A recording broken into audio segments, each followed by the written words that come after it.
Hello guys, welcome back to another video. तो guys, Astron paper की financial year 2023 की second quarter की result out हो चुकी है। तो गाइस, इस वीडियो में हम लोग यही देखेंगे कि कंपनी ने सितंबर 2022 की क्वार्टर में कैसी परफॉर्म की है, क्या क्या पॉइंट्स इम्प्रूव हुई है एंड कहाँ कहाँ पे कंपनी ने डिटोरिएट की है, और कंपनी की फंडामेंटल्स भी चेक करेंगे और समझेंगे कि क्या ये कंपनी पैसे लगाने लायक है या नहीं। एंड उसके साथ साथ हम लोग कंपनी की टेक्निकल्स के बारे में भी डिस्कस करेंगे। तो गाइज, बिना टाइम वेस्ट किए कंपनी की फंडामेंटल एनालिसिस करते हुए वीडियो को शुरू करते हैं। तो गाइज, अगर इस कंपनी की बिजनेस के बारे में डिस्कस करें तो ये कंपनी पेपर मैन्युफैक्चरिंग करती है एंड ये कंपनी स्पेशली वेस्ट पेपर को रिसाइकल करके क्राफ्ट के लिए पेपर मैन्युफैक्चर करती है। ये company both BSc and NSC में लिस्टेड है। तो अभी अगर इस कंपनी की कुछ इंपॉर्टेंट फिगर्स के बारे में बात करें तो 161 करोड़ की है कंपनी की मार्केट कैप। स्टॉक की पीई यहाँ पे मेंशन नहीं है। 9.74% है कंपनी की आरओसी एंड 5.07% है कंपनी की रिटर्न ऑन इक्विटी।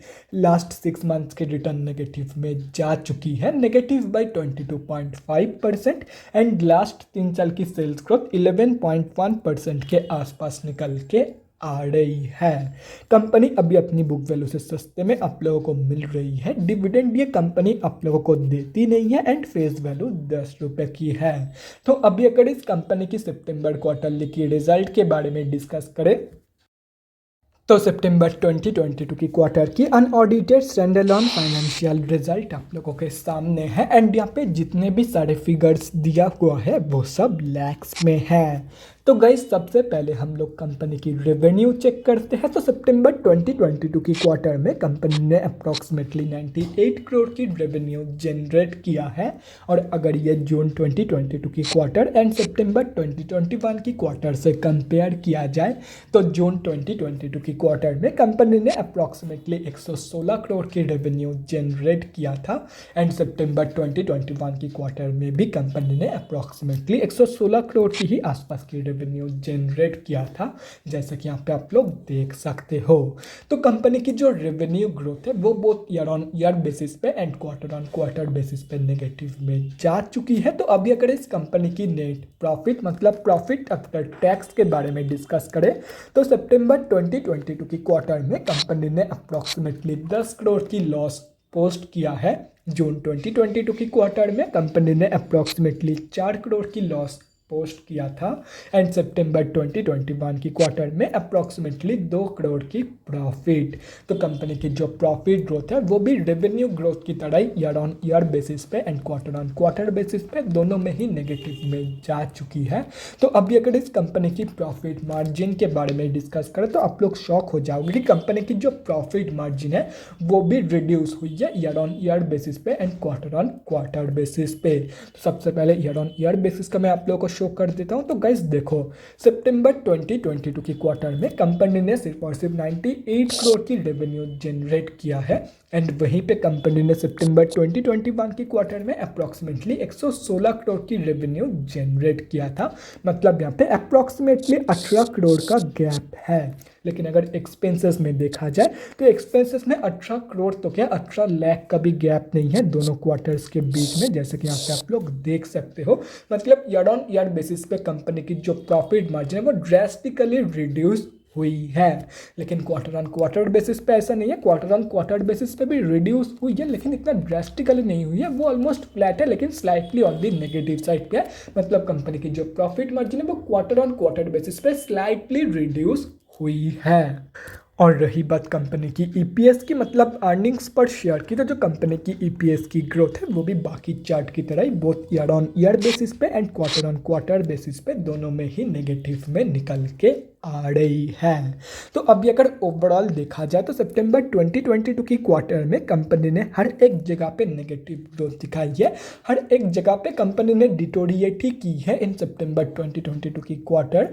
कहीं पर भी कंपनी ने इंप्रूवमेंट या तो फिर पॉजिटिव ग्रोथ नहीं दिखाई है। तो ओवरऑल जो रिजल्ट है सितंबर क्वार्टर की वो बहुत ही ज़्यादा वीक निकल के आ रही है। तो अभी अगर इस कंपनी की बैलेंस शीट की हेल्थ के बारे में डिस्कस करें तो हाफ ईयरली बेसिस पे हम लोगों को यहाँ पे टोटली उल्टा सीन देखने को मिल रहा है कि कंपनी की रिजर्व रिड्यूस हुई है एंड डेट इंक्रीज हुई है, जो कि किसी भी कंपनी के लिए बहुत ही बेकार है। मतलब बैलेंस शीट की हेल्थ डिटोरिएट हुई है on half yearly basis. And अगर ओवरऑल देखा जाए तो डेट की कंपेरिजन में स्लाइटली ज़्यादा पॉजिटिव रिजर्व मौजूद है कंपनी के पास। तो ओवरऑल जो बैलेंस शीट की हेल्थ है वो ठीक ठाक ही निकल के आ रही है। तो अभी अगर इस कंपनी की कैश फ्लोज के बारे में डिस्कस करें तो कैश फ्लोज की जो कंडीशन है वो भी डिटोरिएट हुई है इन फाइनेंशियल ईयर 2022। तो FY 2021 में कंपनी के पास पॉजिटिव 6 करोड़ की कैश फ्लोज मौजूद थी, जो कि अभी डिटोरिएट होकर नेगेटिव 2 करोड़ की हो चुकी है। तो ओवरऑल जो कैश फ्लोज की कंडीशन है वो वीक निकल के आ रही है। और रही बात कंपनी की शेयर होल्डिंग पैटर्न की, तो गाइस सितंबर क्वार्टरली की शेयर होल्डिंग पैटर्न आप लोगों के सामने है। तो सितंबर की क्वार्टर में प्रमोटर्स की होल्डिंग अनचेंज्ड है, FIS ने फ्रेश एंट्री करी है and end of the quarter public से माल उठाया गया है। एंड अगर 3 साल की कंपेरिजन में देखा जाए तो धीरे धीरे सब बड़े प्लेयर्स जो है वो इस कंपनी से एग्जिट कर रहे हैं। 3 साल पहले पब्लिक की होल्डिंग अप्रॉक्सीमेटली 56% थी, जो कि अभी इंक्रीज होकर 73% हो चुकी है। मतलब बड़े प्लेयर्स जो है वो धीरे धीरे कट रहे हैं इस कंपनी से। और अगर पब्लिक में देखा जाए तो गाइस यहाँ पे आप लोग पब्लिक में देख सकते हो कि कई सारे बड़े रिटेलर्स की होल्डिंग है। एंड अगर ये सब कुछ कैलकुलेट करते हो तो इस कंपनी में हम अब जैसे छोटे मोटे रिटेलर्स की, sorry for that notification sound guys, तो इस कंपनी में हम अब जैसे छोटे मोटे रिटेलर्स की जो होल्डिंग है वो अप्रॉक्सीमेटली 34.6% के आसपास निकल के आ रही है। तो अभी अगर इस कंपनी में पैसे लगाने की बात करें तो देखो गाइस कंपनी फंडामेंटली बहुत ही ज़्यादा वीक है एंड सितंबर क्वार्टरली की जो रिजल्ट है वो भी बहुत ही ज़्यादा खराब निकल के आई है। सितंबर क्वार्टर की जो रिजल्ट है वो बहुत ही ज़्यादा वीक निकल के आई है। कंपनी ने कहीं पर भी इम्प्रूवमेंट नहीं दिखाई है, कंपनी ने कहीं पर भी पॉजिटिव ग्रोथ नहीं दिखाई है। तो ऐसे में मैं आप लोगों को यही रिकमेंड करूँगा कि अगर सिंपली कंपनी के ऊपर भरोसा है तो ही इस कंपनी में पैसा लगाना। एंड चाहे कितने भी भरोसा क्यों ना हो, शॉर्ट टर्म के लिए ट्रेड प्लान मत करना। अगर भरोसा है तो गुड लॉन्ग टर्म के लिए आप लोग पोजीशन बना सकते हो, लेकिन चाहे कितने भी भरोसा क्यों ना हो शॉर्ट टर्म के लिए पोजीशन प्लानिंग मत करना। तो गाइस अभी अगर इस कंपनी की टेक्निकल्स के बारे में डिस्कस करें तो यहाँ पे हम लोग आ चुके हैं NSE के डेली चार्ट पे। तो गाइस सबसे पहले हम लोग ये समझते हैं कि कंपनी में अभी चल क्या रहा है। तो गाइस कंपनी अभी अपनी 200 की मूविंग एवरेज से नीचे ट्रेड कर रही है, मतलब कंपनी अभी ऑफिशियली डाउन ट्रेंड में है। एंड अगर देखा जाए तो अभी ये कंपनी अपनी लास्ट 52 वीक लो के आसपास ही ट्रेड कर रही है, जैसे कि यहाँ पे आप लोग देख सकते हो।